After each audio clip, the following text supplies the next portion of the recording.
എല്ലാവർക്കും വേഗം ലേണിംഗിലേക്ക് സ്വാഗതം. യെസ്, അപ്പോൾ നമ്മുടെ ക്രിസ്മസ് എക്സാം ഇങ്ങ് വന്നിരിക്കുകയാണ് അല്ലേ. അപ്പോൾ നിങ്ങൾക്കറിയാം ബയോളജിയിൽ കുറേ ചാപ്റ്റേഴ്സ് നമുക്ക് പഠിക്കാനുണ്ട്. 1, 2, 3 അല്ല, നമ്മൾ ഓണപരീക്ഷയ്ക്കാകെ 2, 3 ചാപ്റ്റേഴ്സ് മാത്രമേ നമ്മൾ സുവോളജിയിൽ നിന്നും ബോട്ടണിയിൽ നിന്നും പഠിച്ചിട്ടുണ്ടാവില്ലേ. ബോട്ടണിയിൽ നിന്ന് അത്ര പോലും ഇല്ലടാ. പക്ഷേ ഈ ക്രിസ്മസ് പരീക്ഷയ്ക്ക് മാക്സിമം നമ്പർ ഓഫ് ചാപ്റ്റേഴ്സ് ആണ് നമുക്ക് പഠിക്കാനുള്ളത്. അപ്പോൾ ഇത്രയും ചാപ്റ്റേഴ്സിൽ നിന്ന് 1 മാർക്ക് ക്വസ്റ്റ്യൻസ് വളരെ യുണീക്ക് ആയിട്ടാണ് അവർ ചോദിക്കുക. ഓരോ വർഷം പോകുന്തോറും ഡിഫറെന്റ് 1 മാർക്ക് ക്വസ്റ്റ്യൻസ് ആണ് ചോദിക്കുന്നത് അല്ലേ. അപ്പോൾ നമ്മൾ ഓരോ ലൈന് പോലും ഇടാതെ NCERT വായിച്ചിരിക്കണം. എവിടെ നിന്ന് വേണമെങ്കിലും 1 മാർക്കിന്റെ ചോദ്യങ്ങൾ ചോദിക്കാൻ ചാൻസ് ഉണ്ട്.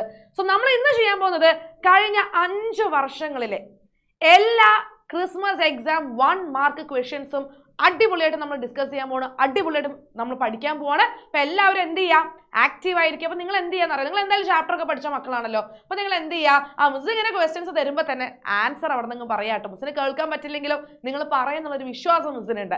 ഓക്കെ, അപ്പോൾ നമുക്ക് എന്ത് ചെയ്യാം, 2023 1 മാർക്ക് ചോദ്യങ്ങളിലേക്ക് പോവാം. First question, the man like primates lived around 15 million years ago were named as. ചോദ്യം മാൻ ലൈക്ക് പ്രൈമേറ്റ്സ് ആണ്. അപ്പൊ മാൻ ലൈക്ക് പ്രൈമേറ്റ് എന്ന് പറയുമ്പോൾ ആരാണ് അവിടെ വരിക? Man like primate, that is Ramapithecus അല്ലെ. റാമാപിത്തക്കസ്.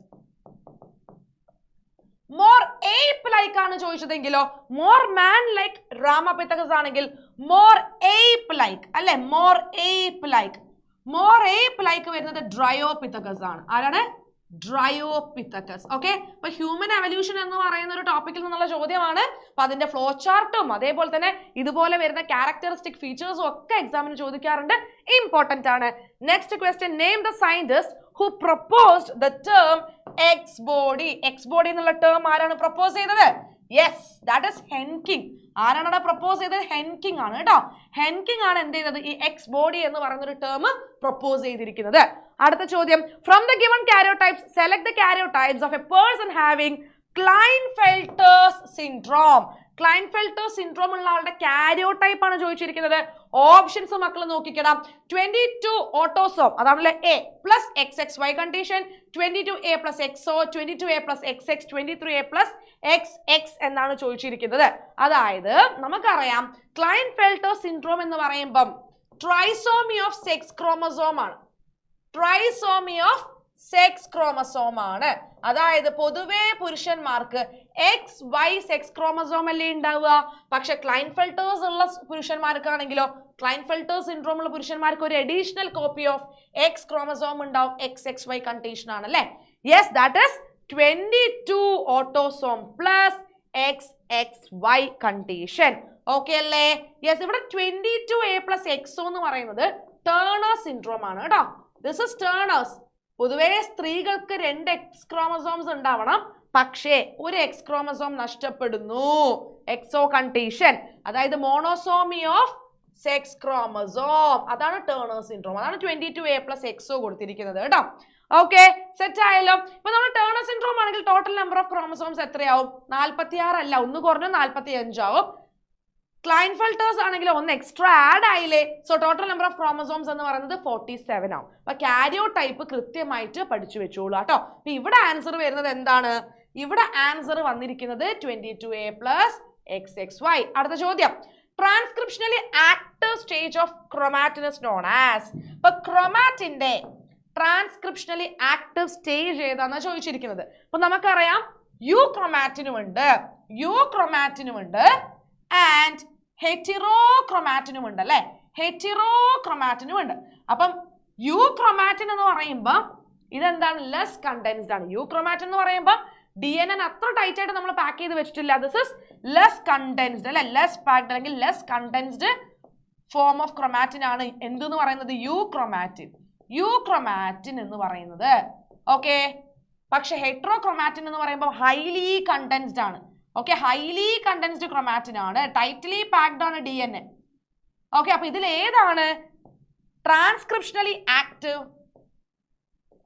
Transcriptionally active is euchromatin. So the right answer is euchromatin. Open ചെയ്യാൻ പറ്റണ്ട ട്രാൻസ്ക്രിപ്ഷൻ നടക്കണമെങ്കിൽ. So it is euchromatin. Okay. അടുത്ത question. Pick out the correct one. AUG is a start codon. AUG is a stop codon. ഇപ്പൊ AUG എന്ന് പറയുന്നത് start codon ആണോ stop codon ആണോ? Stop codons 3 ഉണ്ട്. 3 stop codons ഉണ്ട് അല്ലെ. 3 stop codons ഉണ്ട്. AUG അതിൽ വരുന്നില്ല, AUG അതിൽ വരുന്നില്ല, UAA വരുന്നുണ്ട്, UAG വരുന്നുണ്ട്, UGA വരുന്നുണ്ട്. ഇത് മൂന്നുമാണ് stop codons, UAA, UGA and UAG. Okay, അപ്പൊ AUG എന്ന് പറയുന്നത് ഒരു സ്റ്റാർട്ട് കോഡോൺ ആണ്. ഇത് കോഡ് ചെയ്യുന്ന amino acid. It is A question, 1 mark question. ചിലപ്പോൾ അത് അടുത്ത തവണ ചോദിച്ചേക്കാം അല്ലെ.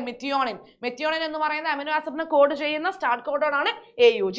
പക്ഷെ സ്റ്റോപ്പ് കോഡോൺസ് ആണെങ്കിലോ ഈ മൂന്നെണ്ണവും ഒരു അമിനോ ആസിഡിനെയും കോഡ് ചെയ്യുന്നില്ല. Okay, yes. അപ്പൊ 2023 ക്വസ്റ്റ്യൻസ് നമ്മൾ ഡിസ്കസ് ചെയ്ത് കഴിഞ്ഞു. 2022 ആദ്യത്തെ question, find the odd one out and give reason. Cervix, fallopian tube, vas deferens, vagina. അപ്പൊ നിങ്ങൾക്ക് ഓൾറെഡി അറിയാലോ മക്കളെ. യെസ്, അപ്പൊ നമ്മൾ നേരത്തെ ഡിസ്കസ് ചെയ്യുമ്പോഴും നമുക്ക് മനസ്സിലായ കാര്യം, ഓണപരീക്ഷയ്ക്ക് ചോദിച്ച ചോദ്യങ്ങളിൽ ചാപ്റ്റേഴ്സിൽ നിന്ന് ചോദ്യങ്ങൾ വരുന്നുണ്ട് അല്ലെ. ഓണപരീക്ഷയ്ക്കുള്ള ചാപ്റ്റേഴ്സ് നിങ്ങളിവിടെ സ്കിപ്പ് ചെയ്യാൻ പാടില്ല. ആ ചാപ്റ്റേഴ്സിൽ നിന്ന് ഉറപ്പായും ചോദ്യങ്ങൾ ചോദിക്കും. Okay, cervix, fallopian tube, vas deferens, vagina. Pick the odd one out. വെറുതെ ഒറ്റയാനെ തെരഞ്ഞെടുത്ത കാര്യമില്ല, ഗിവ് റീസൺ എന്ന് ചോദിച്ചിട്ടുണ്ട് കേട്ടോ. അപ്പൊ ഇതിൽ നമുക്കറിയാം സെർവിക്സ് ആയിക്കോട്ടെ, ഫെലോപ്പിയൻ ട്യൂബ് ആയിക്കോട്ടെ, വെജൈന ആയിക്കോട്ടെ, ഇതെല്ലാം ഫീമെയിൽ റീപ്രൊഡക്റ്റീവ് സിസ്റ്റത്തിന്റെ പാർട്സ് ആണ്. ഓക്കെ, ഫീമെയിൽ റീപ്രൊഡക്റ്റീവ് പാർട്സ് ആണ്. ഓക്കെ, പക്ഷെ ഇതിൽ ഒരാള് ആരാണത്? ദാറ്റ് ഈസ് വാസ് ഡിഫറൻസ് അല്ലെ. Vas deferens, it is a male reproductive part. ഇതെന്താണ്? Male reproductive part. It is a male reproductive organ or part. Male reproductive സിസ്റ്റത്തിന്റെ ഭാഗമായിട്ടുള്ള ഒരു പാർട്ടാണ്. അടുത്ത question, right the use and misuse of amniocentesis. ഇപ്പൊ എംനിയോസെന്റസിന്റെ യൂസും മിസ്യൂസും ചോദിച്ചിട്ടുണ്ട്. ഓക്കെ, എംനിയോസെന്റസിസ് നിങ്ങൾക്ക് ഓൾറെഡി അറിയാലോ. എന്താണ് എംനിയോട്ടിക് ഫ്ലൂയിഡ്? നമ്മൾ എന്ത് ചെയ്യും? കളക്ട് ചെയ്യും അല്ലെ. ഒരു പ്രഗ്നന്റ് ആയിട്ടുള്ള ആ വിമനിൽ നിന്ന് നമ്മൾ കളക്ട് ചെയ്യുന്നു. അപ്പൊ കുട്ടിക്ക് ചുറ്റും ഈ എംനിയോട്ടിക് ഫ്ലൂയിഡ് ഉണ്ടാവും. അപ്പൊ ആ എംനിയോട്ടിക് ഫ്ലൂയിഡിൽ എന്താണ്? ഫീറ്റൽ സെൽസ് ഉണ്ടാവും, കുട്ടിയുടെ സെൽസ് ഉണ്ടാവും അല്ലെ. അപ്പൊ ആ സെൽസിൽ നിന്ന് നമ്മൾ എന്താ ചെയ്യുന്നത്? അതായത് ക്രോമസോമൽ പാറ്റേണും കാര്യങ്ങളും ഒക്കെ നമ്മൾ കണ്ടുപിടിക്കുന്നു. ഓക്കെ, അപ്പൊ ഇതിന്റെ യൂസ് എന്താണ്, മിസ്യൂസ് എന്താണെന്ന് ചോദിച്ചിരിക്കുന്നത്. യൂസ് എന്ന് പറയുമ്പം എന്തെങ്കിലും ജനറ്റിക് ഡിസോർഡേഴ്സ് ഉണ്ടെങ്കിൽ നമുക്ക് ഡിറ്റക്ട് ചെയ്യാൻ പറ്റും. എംനിയോസെന്റസിസ് വഴി നമുക്ക് എന്താണ്? We can test the presence of genetic disorders. Okay, genetic disorders ഉണ്ടോ ഇല്ലയോ എന്നുള്ളത് നമുക്ക് ടെസ്റ്റ് ചെയ്യാൻ പറ്റും ത്രൂ എംനിയോസെന്റസിസ്. ഇതിന്റെ മിസ്യൂസ് എന്ന് പറയുമ്പം എംനിയോസെന്റസിസ് വഴി നമുക്ക് എന്ത് മനസ്സിലാക്കാം? സെക്സ് ഡിറ്റർമൈൻ ചെയ്യാം, കുട്ടിയുടെ സെക്സ് മനസ്സിലാക്കാം അല്ലെ. ഓക്കെ, അപ്പൊ സെക്സ് ഡിറ്റർമിനേഷൻ എംനിയോസെന്റസിസ് വഴി മനസ്സിലാക്കാൻ കഴിയുന്നു. അപ്പൊ പണ്ട് കാലത്ത് സെക്സ് ഡിറ്റർമിനേഷൻ മനസ്സിലാക്കുമ്പോൾ, അതായത് പാരന്റ്സ് ജനിക്കാൻ പോകുന്ന കുഞ്ഞ് പെണ്ണാണ് എന്ന് അറിഞ്ഞു കഴിഞ്ഞാൽ എബോർട്ട് ചെയ്യുന്നു, ഫീമെയിൽ ഫീറ്റിസൈഡ്സ് കൂടി വന്നു അല്ലെ. ഓക്കെ, അതുകൊണ്ടാണ് നമ്മൾ ഇതിനെ എന്ത് ചെയ്തത്? ബാൻ ചെയ്തത്. എംനിയോസെന്റസിസ് ബാൻ ചെയ്യാൻ കാരണം അതാണ് കേട്ടോ. ഓക്കെ, ഫീമെയിൽ ഫീറ്റിസൈഡ്സ് കൂടി വന്നു കാരണം നമുക്ക് സെക്സ് ഡിറ്റർമിനേഷൻ ഐഡന്റിഫൈ ചെയ്യാൻ പറ്റുന്നുണ്ട്. That is a misuse. Use എന്താണ്? Test the presence of genetic disorders in foetus. കുട്ടിക്ക് എന്തെങ്കിലും ഇതുപോലെയുള്ള ജനിതകപരമായിട്ടുള്ള രോഗങ്ങൾ ഉണ്ടോ, ക്രോമസോമൽ പ്രശ്നങ്ങൾ ഉണ്ടോ അല്ലെ എന്നുള്ളതൊക്കെ നമുക്ക് മനസ്സിലാക്കാനായിട്ട് പറ്റും. Okay, in human beings the cause of a genetic disorder is the presence of an additional copy of chromosome number 21, അതായത് trisomy 21. Identify the disorder, trisomy 21. അപ്പൊ കാരിയോടൈപ്പ് എങ്ങനെയായിരുന്നു വരുന്നത്? ട്രൈസോമി 21. ഓട്ടോസോം ഒന്ന് എക്സ്ട്രാ ഇരിക്കും. ഓക്കെ, അതായത് 45 ഓട്ടോസോം ഉണ്ടാവും plus XX അല്ലെങ്കിൽ XY condition ആണ് വരുന്നത് അല്ലെ. അപ്പം 21ാമത്തെ ജോഡി ക്രോമസോം ഇങ്ങനെ പെയർ രണ്ടെണ്ണമായിട്ട് ഇരിക്കേണ്ട സ്ഥാനത്ത് ഒരു എക്സ്ട്രാ ക്രോമസോം വന്നിരിക്കുന്നു. അതാണ് ട്രൈസോമി 21 അല്ലെ. 3 ക്രോമസോംസ് ആയിട്ട് ഇരിക്കുന്നു. അപ്പൊ മൊത്തം 45 ഓട്ടോസോംസ് ഉണ്ടാവും. അപ്പൊ മൊത്തം നമ്പർ ഓഫ് ക്രോമസോം 47 ആയിരിക്കും. ഇത് ഡൗൺ സിൻഡ്രോം ആണ്. Okay, down syndrome.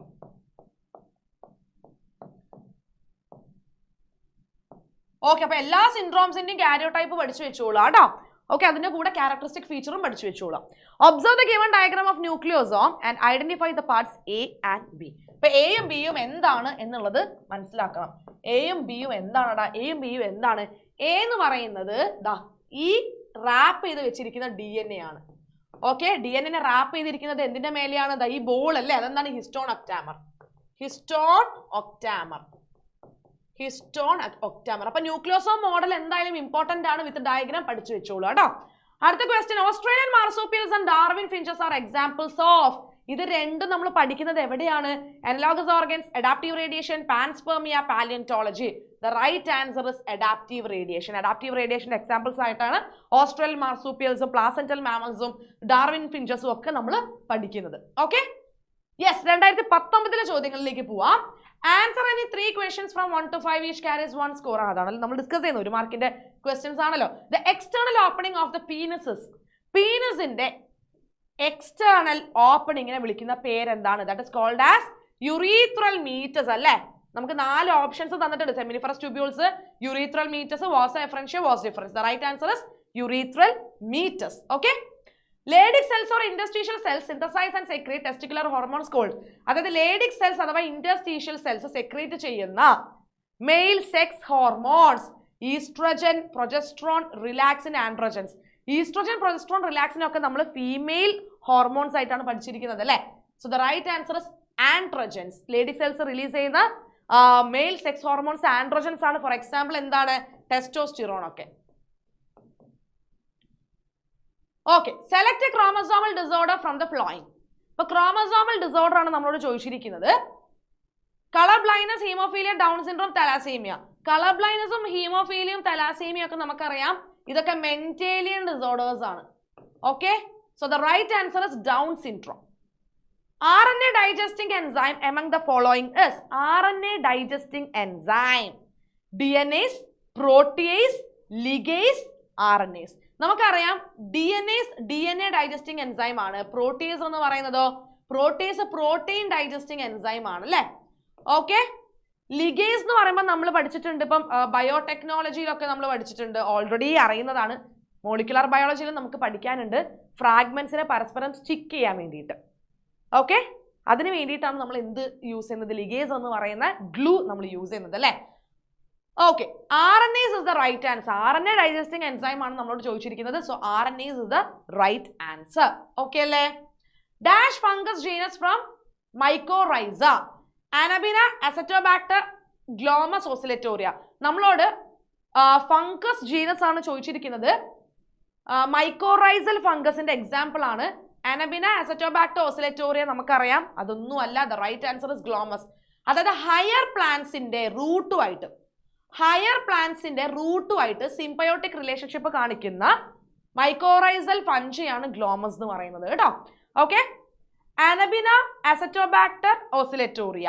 ഇപ്പൊ എസറ്റോബാക്ടറും എസോസ്പൈറലും ഒക്കെ നമ്മൾ nitrogen fixing free living bacteria ആയിട്ടാണ് പഠിച്ചിട്ടുള്ളത്. അനബിന, ഓസിലേറ്റോറിയ ഒക്കെ സൈനോ ബാക്ടീരിയയുടെ എക്സാമ്പിൾ ആയിട്ടാണ് പഠിച്ചിരിക്കുന്നത് കേട്ടോ. Okay, and 2018 questions. ABO blood grouping in human beings is an example of ABO blood grouping. ABO blood grouping in human beings is an example of codominance. Incomplete dominance ഉം ലിങ്കേജും അല്ല. The right answer is codominance. Okay, yes. അപ്പൊ ഇതിലൊരു കാര്യം ഞാൻ പറയാം. ശരിക്കും കോഡോമിനൻസിന്റെ example എന്ന് പറയുന്നത് നമ്മുടെ AB ബ്ലഡ് ഗ്രൂപ്പ് ആണ്. ഇതിന്റെ കൂടെ നിങ്ങൾക്ക് ഇപ്പോൾ ഒരു ഓപ്ഷനും കൂടി അവർ തരിക, മൾട്ടിപ്പിൾ എലീലിസം. ശരിക്കും മൾട്ടിപ്പിൾ എലീലിസത്തിന്റെ എക്സാമ്പിൾ ആണ് ABO blood group system. Okay, AB blood group ആണ് ശരിക്കും എന്തിന്റെ എക്സാമ്പിൾ? കോഡോമിനൻസിന്റെ എക്സാമ്പിൾ കേട്ടോ. ഓക്കെ, ഇപ്പൊ ഇവിടെ 3 ഓപ്ഷൻസ് അല്ലേ ഉള്ളൂ. അപ്പൊ ആപ്റ്റ് ആയിട്ടുള്ളത് തിരഞ്ഞെടുക്കുക. Note the relation in the first pair and then complete the second pair. പ്യൂരിൻസിന്റെ എക്സാമ്പിൾസ് ആണ് അഡിനിനും ഗ്വാനിനും. അപ്പൊ പിരമിഡിൻസിന്റെ ഏതൊക്കെയാണോടാ? Cytosine, thymine, uracil. Okay, purines, pyrimidines example പഠിച്ചു വെച്ചാൽ മതി. നമ്മൾ ഓൾറെഡി പഠിക്കുന്ന കാര്യമാണ്. DNA സ്ട്രക്ചർ ഒക്കെ പഠിക്കുമ്പോൾ തന്നെ നമുക്കിത് അറിയാം. പ്യൂരിൻസ് അഡിനിൻ ഗ്വാനിൻ ആണ് AG, പിരമിഡ്സിൻ cytosine, thymine, uracil, CTU. Expand the following in relation to assisted reproductive technologies. ARTs എന്നുള്ള ക്വസ്റ്റ്യൻ ആണ്. ARTസിൽ നിങ്ങൾക്ക് പഠിക്കാനുള്ള എല്ലാ ടെക്നിക്സിന്റെയും ഫുൾ ഫോംസ് പഠിച്ചു വെച്ചോളൂ. ഫസ്റ്റതാണ് എന്ത്? സിഫ്റ്റ് അല്ലെ? സിഫ്റ്റ് എന്താ? Zygote intra fallopian transfer.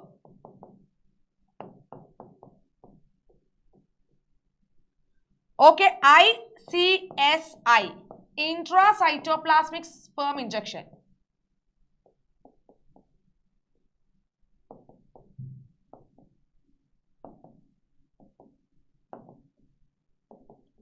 Okay, yes. In 2017 വന്നിരിക്കുന്ന ചോദ്യങ്ങൾ.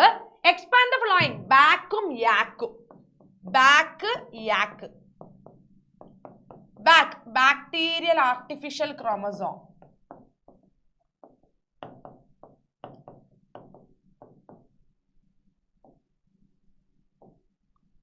ഓക്കെ, യാക്ക് എന്ന് പറയുന്നത് ഈസ്റ്റ് ആർട്ടിഫിഷ്യൽ ക്രോമസോം ആണ് കേട്ടോ, yeast artificial chromosome.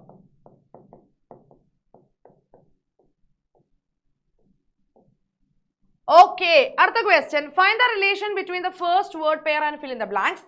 Galapagos island പോയത് ആരാന്നറിയാലോ? ചാൾസ് ഡാർവിൻ അല്ലേ. Malay archipelago. യെസ്, ഇതിന്റെ ആൻസർ എന്താ വരുന്നത്? Malay archipelago. That is Alfred valleys.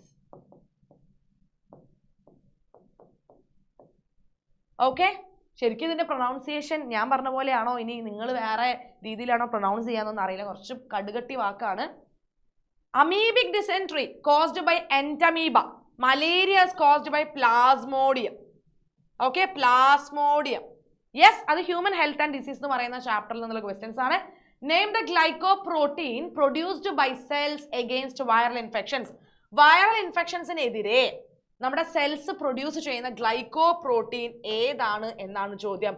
Interferons ആണ്. എന്താണ്? ഇന്റർഫെറോൺസ് ആണ്. Okay, yes. ഇപ്പൊ സുവോളജിയിലുള്ള ഏകദേശം എല്ലാ ക്വസ്റ്റ്യൻസും, അതായത് ഏകദേശം മൊത്തം 2023 മുതൽ 2017 ബാക്കോട്ടേക്ക് അത്രയും 5 വർഷം ചോദിച്ച എല്ലാ 1 മാർക്കിന്റെ ചോദ്യങ്ങളും നമ്മൾ ചെയ്തു കഴിഞ്ഞു. അപ്പൊ മക്കളെ, എനിക്ക് പിന്നെയും നിങ്ങളോട് പറയാനുള്ളൊരു കാര്യം, ഓണ പരീക്ഷയ്ക്ക് ഉണ്ടായിരുന്ന ചാപ്റ്റേഴ്സ്, ഇപ്പൊ സുവോളജി ആണെങ്കിൽ human reproduction, reproductive health, principles of inheritance and variation അല്ലെ. അപ്പൊ ഈ ചാപ്റ്റേഴ്സിൽ നിന്നുള്ള ചോദ്യങ്ങൾ എന്തായാലും വരും. ഇപ്പൊ ഹ്യൂമൻ റീപ്രൊഡക്ഷനിലുള്ള ഇമ്പോർട്ടന്റ് ടോപ്പിക്സ് ഒക്കെ മിസ് ഓൾറെഡി ഒരു വീഡിയോ ചെയ്തിട്ടുണ്ട്, അതിരുന്ന് പഠിക്കുക. ഇപ്പൊ റീപ്രൊഡക്റ്റീവ് ഹെൽത്ത് ആണെങ്കിൽ ഇപ്പൊ നിങ്ങൾ കണ്ടില്ലേ, എംനിയോ സെന്റൻസസ് ഒക്കെ ചോദിച്ചിട്ടുണ്ട് അല്ലെ. അപ്പം ആ എംനിയോ സെന്റൻസസ് ഒക്കെ ചിലപ്പം അന്ന് നിങ്ങൾ പഠിച്ചതായിരിക്കും.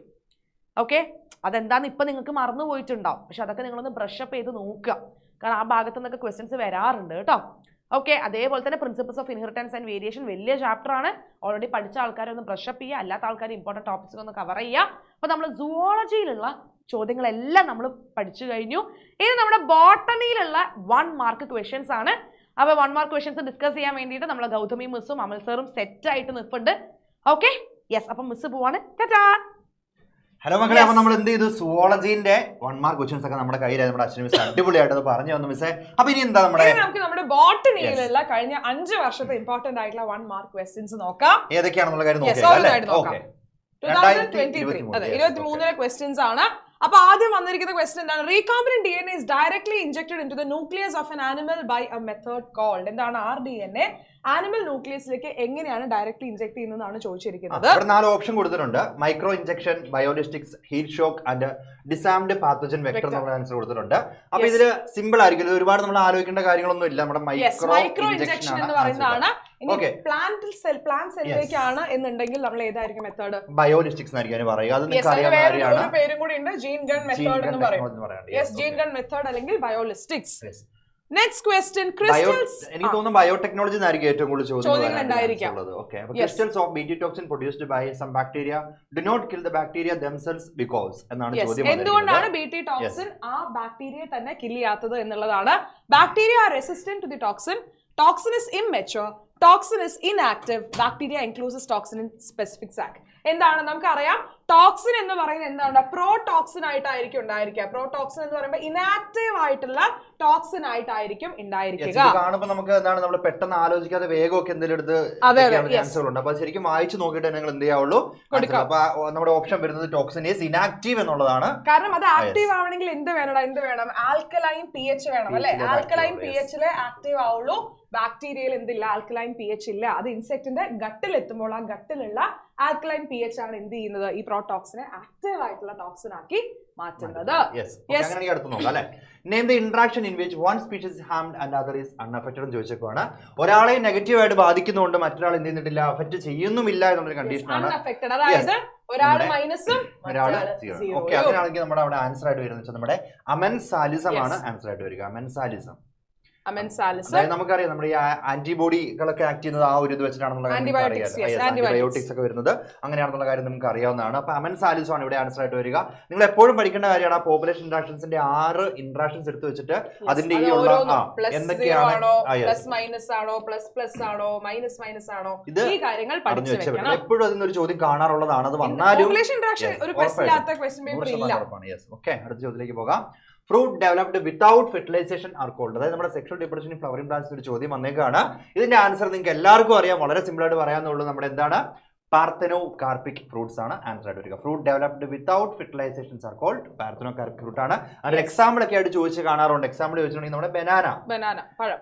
യെസ്, അത് ഓർത്തുവെച്ചാൽ മതി. എക്സാമ്പിൾ ആയിട്ട് കോമൺ ആയിട്ട് എപ്പോഴും നമ്മൾ യൂസ് ചെയ്യുന്നത് ബനാനയാണ്. അപ്പൊ അത് എഴുതി വെച്ചാൽ മതി. ഓക്കെ, അടുത്തത് സെലക്ട് ദി കറക്റ്റ് പെയർ. ഇതാ നമുക്ക് ഇവിടെ 4 എണ്ണം. എയില് plant cell, bacteria, fungus, protein എന്ന് വന്നിട്ടുണ്ട്. ബിയില് സാധാരണ അത് പെട്ടെന്ന് ഇങ്ങനെ ഒരുപാട് ഡേറ്റ വരുവാണെന്നുണ്ടെങ്കിൽ ഇൻകറക്റ്റ് ആയിരിക്കും ചിലപ്പോൾ ചോദിക്കാം. പക്ഷെ അത് ശ്രദ്ധിച്ച് നോക്കണം. ചിലപ്പോൾ നമ്മൾ എന്ത് ചെയ്യും, അങ്ങനെ ചിന്തിച്ചു പോകാനും ചാൻസ് ആണ്. അപ്പൊ ക്വസ്റ്റ്യൻ ശരിക്കും വായിക്കണം കേട്ടോ. ഓക്കെ, നോക്കിക്കൊള്ളുക. അപ്പൊ ഇതിനകത്ത് പ്ലാന്റ് സെല്ല്, സെല്ലുലേസ് പറഞ്ഞിട്ടുണ്ട്, ബാക്ടീരിയ, കൈറ്റിനേസ് എന്ന് പറയുന്നുണ്ട്, ഫംഗസ്, പ്രോട്ടീൻസ് എന്ന് പറയുന്നുണ്ട്, പ്രോട്ടീൻ, ലൈസോസൈം എന്ന് പറയുന്നുണ്ട്. അപ്പൊ ആദ്യം നമുക്ക് ശരിയായിട്ടുള്ള ഏതാന്ന് നോക്കാം അല്ലെ. പ്ലാന്റ് സെൽ എന്ന് പറയുമ്പോൾ എന്താണ്, സെല്ലുലോസ് ആണ് മെയിൻ ആയിട്ടുള്ള പ്ലാന്റ് സെൽ വാളിന്റെ കോമ്പണന്റ് എന്ന് പറയുന്നത്. അപ്പൊ അത് ഡീഗ്രേഡ് ചെയ്യാൻ സഹായിക്കുന്നത് ആര് തന്നെയാണ്, സെല്ലുലേസ് എന്ന് പറയുന്ന എൻസൈം തന്നെയാണ്. ഇനി ബാക്ടീരിയയുടെ കേസിലാണെന്നുണ്ടെങ്കിൽ ബാക്ടീരിയയുടെ ഈ പറയുന്ന സെൽ വാളിനെ ഡീഗ്രേഡ് ചെയ്യാൻ സഹായിക്കുന്ന ആരാണ്, ലൈസോസൈം ആണ്. ഫംഗസിന്റെ സെൽ വാൾ എന്ന് പറയുന്നത് കൈറ്റിൻ കൊണ്ടാണ് ഉണ്ടാക്കിയിരിക്കുന്നത്. അപ്പൊ ഫംഗസിന് കൈറ്റിനേസും, പ്രോട്ടീനെ ബ്രേക്ക് ഡൗൺ ചെയ്തിട്ട് അമിനോ ആസിഡുകളാക്കാൻ വേണ്ടി സഹായിക്കുന്നത് ആരാണ്, പ്രോട്ടീനേസും. അപ്പൊ ഇതെല്ലാം മിസ്മാച്ച്ഡ് ആയി കിടക്കുകയാണ്. ഇതിൽ മാത്രമേ ശരിയായിട്ടുള്ളൂ. ഓക്കെ, അപ്പൊ അത് നമുക്ക് എളുപ്പമായി. അടുത്ത ചോദ്യത്തിലേക്ക് പോവാം. 2022 ചോദിച്ച ക്വസ്റ്റ്യൻസ് ആണ് ഇനി. Exine of pollen grains made up of. എപ്പോഴും എനിക്ക് തോന്നുന്നു ഓണപരീക്ഷയ്ക്കും ക്രിസ്മസിനും ഫൈനലിനടക്കം ചോദിക്കാറുള്ള ഒരു ക്വസ്റ്റ്യൻ ആണ്. വേറെ രീതിയിൽ ചോദിക്കാം. ഇതിന്റെ ആൻസർ ആയിട്ട് വരുന്ന സാധനത്തിന്റെ ഫീച്ചേഴ്സ് എന്തൊക്കെയാണെന്ന് ചോദിക്കാറുണ്ട്. Exine of pollen grains made up എന്ന് പറഞ്ഞാൽ pectin, cellulose, sporopollenin and chitin കൊടുത്തിട്ടുണ്ട്. ഇവിടെ ആൻസർ ആയിട്ട് വരുന്നത് നമുക്ക് എല്ലാവർക്കും അറിയാവുന്നതാണ്, സ്പോറോപോളനിൻ ആണ്. അപ്പൊ കുറെ നാള് അത് അവിടെ നിൽക്കാനൊക്കെ കാരണം, അതായത് സ്പോറോപോളൻ എന്ന് വെച്ച കാര്യം നല്ല അവിടെ നിൽക്കാനായിട്ട് കുറച്ച് സ്പെഷ്യാലിറ്റീസ് അവർക്കുണ്ട്. എന്താണെന്നുള്ള കാര്യം നമുക്കറിയാം. ഒന്ന്, നോ എൻസൈം കാൻ ഡീഗ്രേഡ് സ്പോറോപോളൻ നമ്മൾ പഠിച്ചിട്ടുള്ളത്. പിന്നെ ഏതൊരു ഹൈ ടെമ്പറേച്ചറിലും ഹൈ അസിഡിക് കണ്ടീഷനിലെല്ലാം അവർക്ക് നിൽക്കാനായിട്ട് പറ്റും. അപ്പം most resistant organic material till non എന്നറിയപ്പെടുന്ന ആര് തന്നെയാണ്, നമ്മുടെ ഈ സ്പോറോപോളൻ തന്നെയാണ്. അപ്പൊ അതിന്റെ ക്യാരക്ടേഴ്സ് വെച്ചിട്ടുണ്ടെങ്കിൽ ആ കാര്യം നമ്മൾ എന്ത് ചെയ്തോണം, ഓർത്ത്. അപ്പൊ സ്പോറോപോളിനെ പറ്റിയിട്ട് പഠിക്കുക. പിന്നെ ഇതുപോലെയുള്ള 1 വേർഡും ചോദിക്കുക. ഇത് 2 മാർക്സിന്, ഇപ്പൊ സാർ പറഞ്ഞ കാര്യം 2 മാർക്സിനൊക്കെയാണ് ചോദിക്കാറുള്ളത്. സ്പോറോപോളിന്റെ characters. Thermostable DNA polymerase enzyme TAC polymerase is isolated from ഏത് ബാക്ടീരിയ? ഏത് ബാക്ടീരിയയിൽ നിന്നാണ് നമ്മൾ ടാക് പോളിമറേസിനെ ഐസൊലേറ്റ് ചെയ്യുന്നത്? നെയിമിംഗ് ഒക്കെ പഠിക്കുന്നുള്ളത് കൊണ്ട് വളരെ സിമ്പിൾ ആയിട്ട് ചെയ്യാൻ പറ്റും. തെർമസ് അക്വാറ്റിക്കസ്, എസ്കറിഷ്യ കോളി, സാൽമണല്ല ടൈഫിമ്യൂറിയം, സ്ട്രെപ്റ്റോകോക്കസ് ന്യൂമോണിയെ എന്ന് പറയുന്നത് അറിയാവുന്ന കാര്യമല്ലേ. ഇവിടെ നെറ്റിയും ഇത് എടുത്ത് കഴിയുമ്പോഴത്തേക്ക് തന്നെ കിട്ടും. ബാക്കിയുള്ള ഒന്നും ഓപ്ഷൻ ആയിട്ട് ഒരു ആവശ്യമില്ല. നമ്മുടെ PCR ഉപയോഗിക്കുന്നതാണ് അല്ലെ എൻസൈം എന്ന് പറയുന്നത്. Which of the following is a perispermous seed? Perispermous seed ഏത്? പീ ആണോ, ബ്ലാക്ക് പെപ്പർ ആണോ, വീറ്റ് ആണോ, ബാർലി ആണോ? പെർസിസ്റ്റന്റ് ആയിട്ട് പെരിസ്പെർമിൽ നിൽക്കുന്ന ഒരു കണ്ടീഷൻസ് ഒക്കെ ഉണ്ടാകും. അതാണ് ചോദ്യം വന്നിരിക്കുന്നത്. നമ്മൾ അതിന് എക്സാമ്പിൾ ആയിട്ട് നമുക്ക് 2 പ്ലാന്റ് നമ്മളവിടെ പഠിക്കുന്നുണ്ട്. ബ്ലാക്ക് പെപ്പർ ആൻഡ് ബീറ്റ് എന്ന് പറഞ്ഞ് പഠിക്കാറുണ്ട്. വീറ്റ് അല്ല കേട്ടോ, ബീറ്റ് ആണ്. അപ്പം ഇതാണ് ആൻസർ ആയിട്ട്. ഇവിടെ ഓപ്ഷൻ നോക്കുമ്പോഴേക്ക് നമ്മുടെ ആൻസർ ആയിട്ട് നമുക്ക് ഇത് എഴുതി വെക്കാനായിട്ട് പറ്റും. ഓക്കെ, ഇനി അതല്ല എന്താണ് ഈ പെരിസ്പെർമിയസ് സ്പീഷീസ് എന്നൊക്കെ അങ്ങനെയൊക്കെ ചോദിക്കുവാണെങ്കിൽ തന്നെ നമ്മൾ ഈ ബ്ലാക്ക് പെപ്പർ എക്സാമ്പിൾ ആയിട്ട് നമ്മൾ അവിടെ എഴുതിയും കൂടെ വെക്കണം. അത് ഇവിടെ ചോദിക്കൂല, അത് ചിലപ്പോൾ 2 മാർക്കിലൊക്കെ ചോദിക്കും. അപ്പോൾ ഓർത്തിരുന്നോളുക. Okay, then name the instrument used to produce large quantity of recombinant protein. ഇതൊക്കെ വളരെ സിമ്പിൾ ചോദ്യമല്ലേ. ഈസി ക്വസ്റ്റ്യൻ അല്ലേ. റീകോംബിനന്റ് പ്രോട്ടീൻ ഉണ്ടാക്കാനുള്ള എന്താണ് ഇൻസ്ട്രുമെന്റ്, ലാർജ് ക്വാണ്ടിറ്റിയിൽ എന്ന് പറയുമ്പോൾ തന്നെ ആലോചിക്കുക ആരാണ്, ബയോറിയാക്ടേഴ്സ് ആണെന്നുള്ള കാര്യം. ബയോറിയാക്ടർ അല്ലേ, ബയോറിയാക്ടർ ആണ് ആ ഒരു ഇൻസ്ട്രുമെന്റ് എന്ന് പറയുന്നത്. Yes. Then the parasitic bird lay its egg in the nest of the host and the host bird incubate it. Name the type of parasitic interaction. ആണ്. അപ്പോൾ നമ്മളൊരു 3 ടൈപ്പ് പാരസൈറ്റിസം പറയുന്നുണ്ടല്ലോ. അതിനകത്ത് ശരിക്കും പറഞ്ഞാൽ എൻഡോപാരസൈറ്റും എക്ടോപാരസൈറ്റും ഉണ്ട്, ബ്രൂഡ് ഉണ്ട്. ഇത് നമുക്കറിയാവുന്നതാണ്. ഈ കാക്കേന്റെ കൂട്ടിൽ കുയില് പോയി മുട്ടിടുന്ന പരിപാടിയാണ്. അപ്പൊ നമുക്ക് എഴുതി വെക്കാം, ബ്രൂഡ് പാരസൈറ്റിസം ആണ് ഇതിന്റെ ആൻസർ ആയിട്ട് വരിക. Brood parasitism. യെസ്. അപ്പൊ അത് സിമ്പിൾ ആയിട്ടുള്ള ചോദ്യം അല്ലേ. അപ്പൊ 2019 വന്നൊക്കെ എന്തൊക്കെ 1 മാർക്കാണ് വന്നുള്ള കാര്യം നമുക്ക് നേരെ നോക്കിയേക്കാം. Choose the correct answer. The first restriction endonuclease isolated is. ആദ്യം ഐസൊലേറ്റ് ചെയ്തിട്ടുള്ള റെസ്ട്രിക്ഷൻ എൻഡോന്യൂക്ലിയസ് ഏതാ? BAM H1 ആണോ, ഇക്കോ R1 ആണോ, HINT 2 ആണോ, CLA1 ആണോ? ഇതിൽ ഏതാണ്? ഇതും ഒരു സംശയവും കുട്ടികൾക്ക് ഇല്ലെന്നാണ് എനിക്ക് തോന്നുന്നത്. നമ്മുടെ ഹിന്റ് 2 തന്നെയാണ് ഇവിടെ ആൻസർ ആയിട്ട് വരിക. അതിന്റെ ഹീമോഫിലസ് ഇൻഫ്ലുവൻസ അല്ലേ, ഹീമോഫിലസ് ഇൻഫ്ലുവൻസ എന്ന് പറയുന്നതെന്നാണ്. അപ്പോൾ ഹിന്റ് എന്ന് പറയുന്ന പേര് അങ്ങനെയാണ് വന്നത്. യെസ്, നെയിമിംഗ് ചോദിക്കും, അത് എപ്പോഴും എക്സാമിന് ചോദിക്കുന്ന കാര്യമാണ്. കോളേജ് ആണ്, അത് എത്രാമത്തെ സ്ട്രെയിനിൽ നിന്നാണ്, ആ കാര്യങ്ങളൊക്കെ ചോദിക്കും. അപ്പൊ അത് എങ്ങനെയാണ് എന്നുള്ളതും കൂടി ഒന്ന് പഠിച്ചു വെക്കുക. ചോദ്യങ്ങൾ ഏറ്റവും കൂടുതൽ കാണുന്ന 2 മാർക്കിലൊക്കെയാണ് ചോദിക്കാൻ ചാൻസ് ഉള്ളത്. അതായത് എപ്പോഴും എല്ലാ ക്വസ്റ്റ്യൻ പേപ്പർ എടുത്താൽ അത് കാണാനുള്ളതാണ് കേട്ടോ. അപ്പൊ എന്തായാലും നിങ്ങൾക്ക് എക്സാമ്പിളായിട്ട് ഈക്വാർബൺ തന്നെ ഉപയോഗിക്കണം എന്നൊരു നിർബന്ധമില്ല. നിങ്ങൾക്ക് വേണമെങ്കിൽ ഇത് എന്ത് ചെയ്യാം, ഉപയോഗിക്കാം. അപ്പൊ നിങ്ങൾക്ക് അറിയാലോ, അതായത് സംഭവം അറിയാം, ഇത് അതിന്റെ കൂടെ പഠിക്കാനും എളുപ്പമുണ്ട്. ഫസ്റ്റ് റെസ്ട്രിക്ഷൻ എൻഡോന്യൂക്ലിയസ് ആണെന്നുള്ള കാര്യം നമുക്ക് മനസ്സിലാക്കാനും പറ്റും. ഓക്കെ, അടുത്ത ചോദ്യത്തിലേക്ക് പോവാം. A method of molecular diagnosis based on antigen antibody reaction is. ഏതാണ് ആന്റിജൻ ആന്റിബോഡി റിയാക്ഷന്റെ ബേസിസിലുള്ള ആ ഒരു ഡയഗ്നോസിസ്, മോളിക്കുലർ ഡയഗ്നോസിസ് എന്ന് പറയുന്ന ഒരു മെത്തേഡ്, അല്ലെങ്കിൽ മോളിക്കുലർ ഡയഗ്നോസിന്റെ ഒരു മെത്തേഡ് ആണ് ഏത്, എലൈസ എന്ന് പറയുന്നത്. എലൈസ ഇമ്പോർട്ടന്റ് ആയിട്ടുള്ള ക്വസ്റ്റ്യൻ ആണ്, നോട്ട് ചെയ്ത് വെക്കുക. എലൈസാനെ കുറിച്ച് നമ്മൾ പഠിക്കുന്നത് പറയുമ്പോൾ തന്നെ ഈ ആന്റിജൻ ആന്റിബോഡി എന്ന് വെച്ചിട്ടാണ് നമ്മൾ എലൈസാനെ പഠിക്കാറുള്ളത്. ഓക്കെ, അടുത്ത ചോദ്യത്തിലേക്ക് കിടക്കാം. Observe the relation between the first 2 terms and fill in the blank എന്ന് പറഞ്ഞേക്കാണ്. ലൈക്കൻസ് മ്യൂച്വലിസം ആണെന്ന് പറയാണ്. Orchid growing on A mango tree എന്ന് ചോദിച്ചേക്കാണ്. ലൈക്കൻസ് മ്യൂച്വലിസം എന്ന് പറഞ്ഞാൽ 2 പേർക്കും അവിടെ ബെനിഫിറ്റ് ആണെന്ന് അറിയാം. നമ്മുടെ ആൽഗയ്ക്കും ഫംഗസിനും അവിടെ ബെനിഫിറ്റ് ആണെന്ന് അറിയാം. ഓർക്കിഡ് അതിന്റെ മുകളിൽ ഇരിക്കുന്ന നമ്മുടെ ഈ ഒരു മാറിപ്പോയി മാംഗോ ട്രീന്റെ മുകളിൽ ഇരിക്കുന്ന ഒരു ഓർക്കിഡ് എന്ന് പറയുന്ന സംഭവം നമ്മൾ ചോദിച്ചേക്കാണ്. അപ്പൊ എപ്പോഴും നമുക്ക് നമ്മുടെ പാരസൈറ്റ് ആണെന്നൊരു കൺഫ്യൂഷൻ വരും. അതായത് മാംഗോന്റെ മുകളിലല്ലേ ഇരിക്കുന്ന ആലോചിക്കും. പക്ഷെ ഒരിക്കലും അങ്ങനെ ചിന്തിക്കരുത്. ഈ ഓർക്കിഡ് അവിടെ ഇരുന്നുകൊണ്ട് അവർ ഒരു കാരണവശാൽ ഇവിടെ ഈ മാംഗോയിൽ നിന്ന് ഒന്നും വലിച്ചെടുക്കാൻ പോകുന്നില്ല. അവരെല്ലാം അറ്റ്മോസ്ഫിയറിൽ നിന്ന് തന്നെയാണ് വലിച്ചെടുക്കാനായിട്ട് പോകുന്നത്. അപ്പൊ ഇവിടെ ശരിക്കും മാംഗോയ്ക്ക് എന്താണ്, ഇറ്റ് ഇസ് അൺഎഫക്റ്റഡ് ആണ്. അപ്പൊ നമുക്ക് 0 എന്ന് കൊടുക്കാണ്ട് പറ്റും. ഇവിടെ ഓർക്കിഡിന് പോസിറ്റീവ് ആണ്. അപ്പൊ ഇത് ഏതാ വരിക? അങ്ങനെയാണെന്നുണ്ടെങ്കിൽ നമ്മുടെ കമന്റ് സാലിസും ആണ് ഇവിടെ ആൻസർ ആയിട്ട് വരിക. ഓക്കെ, അപ്പൊ ഇന്ററാക്ഷൻ വെച്ചുകൊണ്ട് തന്നെ 1 വേർഡ് കുറെ വന്നിട്ടുണ്ട്. ഇന്ററാക്ഷൻ എപ്പോഴും ക്വസ്റ്റ്യൻസ് ചോദിക്കും കേട്ടോ. യെസ്, വീണ്ടും അതാ observe the relationship between the first 2 terms and fill in the blank. Fungus and alga, like നേരത്തെ പറഞ്ഞ പോലെ തന്നെ ഫംഗസും ആൽഗയും തന്നു. Fungus and Roots of higher plants, ഇത് വളരെ ഇമ്പോർട്ടന്റ് ആയിട്ടുള്ള ക്വസ്റ്റ്യൻ. ഇത് രണ്ടും നമ്മൾ +1 ഒട്ടി സാധനം പഠിക്കുന്നതാണ്. നമ്മുടെ മൈക്രോറൈസൽ അസോസിയേഷനെ കുറിച്ചാണ് ഇവിടെ പറയുക. അപ്പൊ അത് മറന്നു പോകരുത്. അത് നമ്മുടെ ഈ പറഞ്ഞ ഒരു മ്യൂച്വലിസ്റ്റിന് എക്സാമ്പിൾ ആയിട്ട് വരുന്നതാണ്. ബിക്കോസ് അവിടെ ഹയർ പ്ലാന്റ്സിനും അവിടെ ഉപകാരപ്പെടുന്നുണ്ട്. അതുപോലെ തന്നെ അവിടെ ഇരിക്കുന്ന ഫംഗസിനും എന്ത് ചെയ്യുന്നുണ്ട്, അത് ഉപകാരപ്പെടുന്നുണ്ട് എന്നുള്ള കാര്യം നമ്മൾ അറിഞ്ഞിരുന്നാൽ മതി. Okay, mycorrhiza. Yes, infestation of Melodica and Incognitia in the roots of tobacco plants can be prevented through a novel strategy. Name that strategy എന്നാണ് പറഞ്ഞിരിക്കുന്നത്. ഏതാണ് ഇത്? ഇതും വളരെ ഇമ്പോർട്ടന്റ് ആയിട്ടുള്ള ഒരു ഭാഗമാണ്. ഇത് ഏതാണ് ഇതിന്റെ ഉത്തരം എന്ന് പറയുന്നത്? RNA ഇന്റർഫെറൻസ് ആണ് വരുന്നത്. അപ്പൊ ആ ഒരു പോർഷൻ വായിച്ച് നോക്കിക്കൊടുക്കുക. അത് 2 മാർക്കിനും ചോദിക്കാറുണ്ട്, 1 മാർക്കിനും ചോദിച്ചു കാണാറുണ്ട്. നമ്മൾ ഇമ്പോർട്ടന്റ് ടോപ്പിക്സ് ഡിസ്കസ് ചെയ്തിരുന്ന സമയത്ത് നമ്മൾ പറഞ്ഞിട്ടുണ്ടായിരുന്നു RNA ഇന്റർഫെറൻസ് എന്ന് പറയുന്നത് ഇമ്പോർട്ടന്റ് ആയിട്ടുള്ള ഭാഗമാണ്. അപ്പൊ അത് കൃത്യമായിട്ട് പഠിച്ചു വെക്കുക. 2017 ചോദിച്ച ക്വസ്റ്റ്യൻസ് ആണ് കേട്ടോ. കുറച്ച് ചാപ്റ്ററുകളൊക്കെ ഡിലീറ്റഡ് ആയതുകൊണ്ടാണ് നമുക്ക് ശരിക്കും പറഞ്ഞാൽ കുറവ് വരിക കേട്ടോ. Plants have evolved astonishing the varieties of morphological and chemical defenses against herbivores, which is the most common morphological means of defense in plants. അതായത് ഈ പ്ലാന്റ്സ് നമ്മുടെ ഒരു പ്രഡേറ്റർ വന്നു കഴിയുമ്പോഴത്തേക്ക് ഇന്നാ പിടിച്ചെന്ന് പറഞ്ഞ് നിന്ന് കൊടുക്കുമല്ലോ, അയാൾ തിരിച്ചെന്ത് ചെയ്യും? അറ്റാക്ക് ചെയ്യുകയല്ല, ഡിഫെൻഡ് ചെയ്യും. അപ്പൊ അത് എന്താണെന്നുള്ള കാര്യമാണ് ചോദിച്ചിരിക്കുന്നത്. ഇവിടെ ഒരു പ്രത്യേകത ഉണ്ട്, നമ്മൾ കുറെ കാര്യങ്ങൾ പഠിച്ചിട്ടുണ്ട്. അപ്പൊ ഇത് മോർഫോളജിക്കൽ വളരെ ഇമ്പോർട്ടന്റ് ആണ്, ശ്രദ്ധിക്കുക. ഇപ്പൊ നമ്മൾ വിചാരിക്കും അതിന്റെ അകത്തുനിന്ന് ഉണ്ടാകുന്ന കുറെ കോമ്പൗണ്ടുകളൊക്കെ എഴുതാം, പക്ഷെ മോർഫോളജിക്കൽ എന്ന് പറയുമ്പോൾ എക്സ്റ്റേണൽ, അത് ഓർത്ത് വെക്കാം. മോർഫോളജി എക്സ്റ്റേണൽ ഫീച്ചർ ആണ് നമ്മളോട് ചോദിച്ചിരിക്കുന്നത്. അതിനും ചോദിച്ചിട്ടുള്ള ഏറ്റവും കോമൺ ആയിട്ടുള്ള മെത്തേഡ് ഏതെന്ന് ചോദിച്ചിട്ടുണ്ട്. ഏതാണ്ട് തോൺസ്. നമ്മൾ ഏതൊരു പ്രഡേറ്റേഴ്സ് പോയി അവരെ അറ്റാക്ക് ചെയ്തതിന്റെ മെയിൻ കാരണം അവരിൽ മുള്ളുകളും കാര്യങ്ങളൊക്കെ ഉള്ളത് കൊണ്ടാണ് അറ്റാക്ക് ചെയ്യാന്നുള്ള കാര്യം അറിയാം. പിന്നെ നിങ്ങൾക്ക് ആ തോൺസ് പെട്ടെന്ന് കിട്ടിയില്ലെങ്കിൽ തന്നെ നിങ്ങൾ ഇപ്പൊ നമ്മുടെ ട്രൈകോംസ് ഒക്കെ എഴുതി വെച്ചാൽ പോലും അത് ഒരുപാട് വലിയ ഡിഫറൻസ് ഒന്നും അതിലില്ല കേട്ടോ. എന്നാലും കോമൺ ചോദിച്ചിരിക്കുന്നത് നമ്മുടെ തോൺസ് ആണ്. Okay, then identify the missing feature of a cloning method ചോദിച്ചേക്കുവാണ്. നമുക്കറിയാം ഒരു ക്ലോണിംഗ് മെത്തേഡ്സിന്റെ സവിശേഷതകൾ എന്തൊക്കെയാണ്, ആ ഫീച്ചേഴ്സുകൾ എന്നുള്ള കാര്യം എപ്പോഴും ചോദിച്ചു കാണുന്നതാണ്. ഇത് 1 മാർക്കിൽ വളരെ റെയർ ആണ്. ഇത് എപ്പോഴും 2 മാർക്കിൽ ചോദിക്കുന്നതാണ്. ചോദിക്കാറില്ല. അപ്പൊ ഇതിൽ ചോദിച്ചിട്ട് recognition site for restriction enzyme ഉണ്ട്, സെലക്ടബിൾ മാർക്കർ ഉണ്ട്. അപ്പൊ ഇതിൽ മിസ്സിംഗ് ആയിട്ടുള്ളത് ആരാണ്? ഓറായി അല്ലെങ്കിൽ ഒറിജിൻ ഓഫ് റെപ്ലിക്കേഷൻ എന്ന് പറയുന്നതാണ്. അപ്പൊ അതും കൂടി ഒന്ന് നോട്ട് ചെയ്യുക. യെസ്, അപ്പൊ ഇത്രേ ഉള്ളൂ. 5 വർഷത്തെ ക്വസ്റ്റ്യൻ പേപ്പർ നമ്മൾ എടുത്ത് നമ്മൾ നോക്കി കഴിഞ്ഞപ്പോ 1 മാർക്കിന് ചോദിച്ച് കണ്ടേക്കുന്ന ഏകദേശം ഇങ്ങനെയുള്ള ചോദ്യങ്ങളൊക്കെയാണ് മക്കളെ. അപ്പം ഇതിനകത്ത് നിങ്ങൾ ശ്രദ്ധിക്കേണ്ട ഒരു കാര്യമുണ്ട്. ഈ 1 മാർക്കിൽ നമ്മുടെ 2 മാർക്കിലും 3 മാർക്കിലും ഒന്നും ഒരുപാട് ചേഞ്ചുകൾ നമുക്ക് വരാറില്ല. പക്ഷെ 1 മാർക്കിൽ ഒരുപാട് changeകൾ, മാറ്റങ്ങൾ. അങ്ങനെ വരും. റിപ്പീറ്റഡ് ആയിട്ട് എനിക്ക് തോന്നുന്നു 1-2 വളരെ ക്വസ്റ്റ്യൻ rare അല്ലേ? വന്നിട്ടുള്ള ആ അതെ, ഒരു അതെ, അതെ. ആൽഗയുടെ മറ്റേ മൈക്രോറൈസർ സത്യം, വന്നതും സത്യം. അങ്ങനെ 2 Okay. ക്വസ്റ്റ്യൻ നമ്മൾ കണ്ടുള്ളൂ. അപ്പൊ എന്താ ബാക്കിയെല്ലാം കടല് പോലെ 1 മാർക്ക് കിടക്കുകയാണ്. അപ്പൊ നിങ്ങൾ എന്ത് ചെയ്യണം, ബാക്കിയുള്ളതും കൂടെ നോക്കണം. ഇത് മാത്രം നോക്കിയിട്ട് പോകാന്നല്ല നമ്മൾ പറയുന്നത്. ഇങ്ങനെ ആയിരിക്കും ആ ഒരു പാറ്റേൺ വരിക, ഇങ്ങനെയുള്ള കാര്യങ്ങൾ മനസ്സിലാക്കി വെക്കുക എന്നുള്ളതാണ്. കാരണം 4 ചാപ്റ്റേഴ്സ് ഉള്ളൂ. എവിടെ നിന്ന് വേണമെങ്കിലും ക്വസ്റ്റ്യൻസ് ചോദിക്കാം, ഏത് ഭാഗത്ത് വേണമെങ്കിലും 1 വേർഡും ചോദിക്കാം. അപ്പൊ അത്രയേറെ നിങ്ങൾ വായിച്ചിട്ടുണ്ട് എന്നുള്ളത് ഉറപ്പ് വരുത്തുക. അപ്പൊ മക്കളെ ഈ ഒരു വീഡിയോ ഇഷ്ടപ്പെട്ടു എന്നുണ്ടെങ്കിൽ നിങ്ങൾ ലൈക്ക് ചെയ്യണം. നിങ്ങൾ എന്ത് ചെയ്യുക, ഫ്രണ്ട്സിന് ഷെയർ ചെയ്ത് കൊടുക്കുക. കാരണം 1 മാർക്കിന്റെ ക്വസ്റ്റ്യൻസ് ഒക്കെ 1 മാർക്കിന്റെ എന്നല്ല, ഏത് ക്വസ്റ്റ്യൻസ് ആണെങ്കിലും എല്ലാവർക്കും ഈ എങ്ങനെയാണ് ക്വസ്റ്റ്യൻ ഉണ്ടാവുക എന്നുള്ള അറിയാൻ ഒരു ജിജ്ഞാസ അല്ലെ എല്ലാവർക്കും ഉണ്ടായിരിക്കും. അപ്പൊ നിങ്ങൾ ഫ്രണ്ട്സിനൊക്കെ ഷെയർ ചെയ്ത് കൊടുക്കണം. പിന്നെ അതുപോലെ തന്നെ ഇതുപോലെ എന്തെങ്കിലും വീഡിയോസ് ഒക്കെ നിങ്ങൾ എക്സാമിന് മുമ്പായിട്ട് വേണമെന്നുണ്ടെങ്കിൽ ഈ വീഡിയോയുടെ താഴെ എന്ത് ചെയ്യണം, കമന്റ് ചെയ്യണം. അതായത് മിസ് ഈ കാര്യം ചെയ്യാവോ അല്ലെങ്കിൽ ഇതിനെ കുറിച്ച് വീഡിയോ ചെയ്യാന്നുള്ള പറയുക.